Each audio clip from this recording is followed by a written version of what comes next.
We will apply 4 concepts from public choice theory to understand and solve development problems plaguing different regions in the world.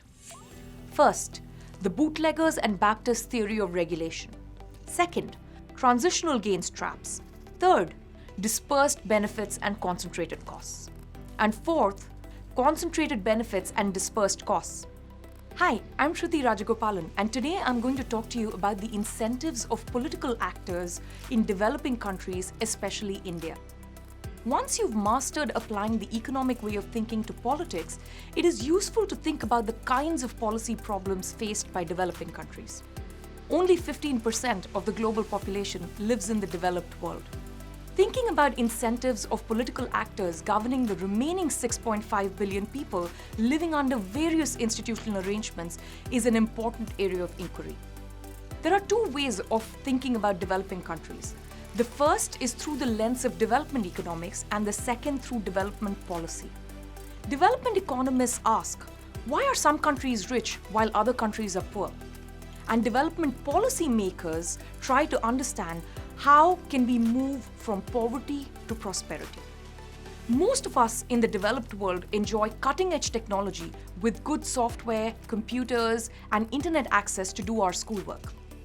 But reading under the streetlight is not an unusual activity for people living in poor countries. This disparity is really puzzling. After all, Edison received his patent for the light bulb 141 years ago in 1880. Soon after, by 1882, New Yorkers were able to light their bulbs using the electricity supplied by the Pearl Street station. The distance from Edison's electricity generation company in Pearl Street to the homes of those young schoolboys under the streetlight in Guinea is only about 4,300 miles. But even 140 years is not enough to reach the light bulb connected to reliable electricity in Guinea. So why the delay? Is it a technological problem? No, it's an incentive problem. Let's take a closer look. Electricity in Guinea is provided by a single government-owned and run electricity utility company. As the picture of boys studying under street lamps suggests, electricity distribution through the utility company suffers from weak governance, old infrastructure, poor maintenance of assets, frequent blackouts, high electricity theft rates and losses, poor billing and collection rates, the list goes on. And all this because it does not care about actually making profits. But the government employees can't be fired, regardless of how poorly they do their jobs. And the low subsidized price of electricity for the lucky consumers who have access is determined by political considerations. The first lesson of development policy is also the first lesson of economics. Incentives matter. And public choice theory treats government employees the same as any other individuals. They too respond to incentives. The right incentives can shrink the time taken for technology to traverse these 4,300 miles. And with the wrong incentives, even 140 years is not enough. Let's look at another example of lights, this time from space, and turn from the importance of incentives to the importance of institutions. This is a picture of North and South Korea taken from space. North Korea is almost completely dark compared to South Korea. The darkened land appears as if it were a patch of water joining the Yellow Sea to the Sea of Japan. South Koreans are at least 20 times richer, about 3 inches taller on average, and enjoy every comfort known to the developed world. North Koreans, on the other hand, are poor, malnourished, and are dealing with famines and drought, lack of electricity, sanitation, and the list goes on and on. Even an alien watching these 2 countries from space can see the difference. It is unbelievable, but this was a single country sharing a common history, culture, and people less than 75 years ago. The only difference is the institutions governing the 2 countries. One is a communist dictatorship, and the other, after a long struggle, is a democratic republic that embraced free trade. So with this single photograph, we can see the drastic impact that these different institutions had and see that institutions really do matter.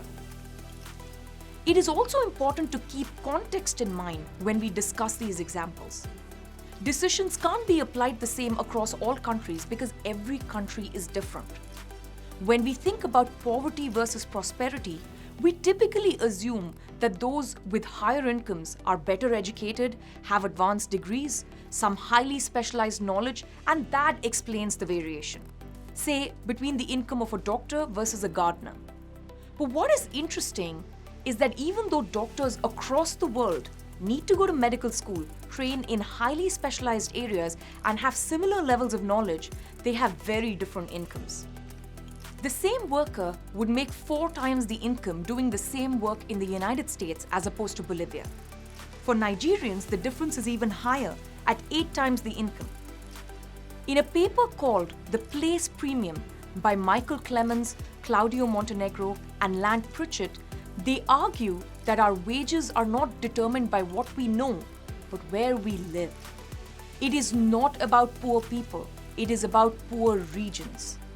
They argue that removing immigration restrictions on labor and simply allowing labor mobility can reduce a given household's poverty to a much greater degree than most known anti-poverty interventions in these developing countries. However, voting is within national boundaries and usually only a right for citizens within the national boundary. In most developed countries, citizens and special interests support immigration restrictions. The immigrants who would benefit from mobility have no say in the matter because they do not get to vote on policies for countries where they would like to live. And not all poor regions are the same. In the opening words of Anna Karenina, Leo Tolstoy wrote, "Happy families are all alike. Every unhappy family is unhappy in its own way." It is similar for the developing world. While some regions may seem similar in their poverty, all regions are not poor because of the same reasons. Context matters. To recap, what is the nature of development problems? First, it is not a technological problem but an incentive problem. Second, institutions matter. Third, it is not about poor people, it is about poor regions.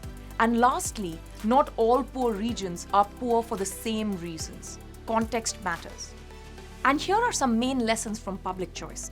First, political actors are self-interested. Second, incentives matter in all spheres of development: social, cultural, economic, and political. And finally, that we need to design policies that align self-interest with social interest. If you want to learn more about public choice, check out some of our other videos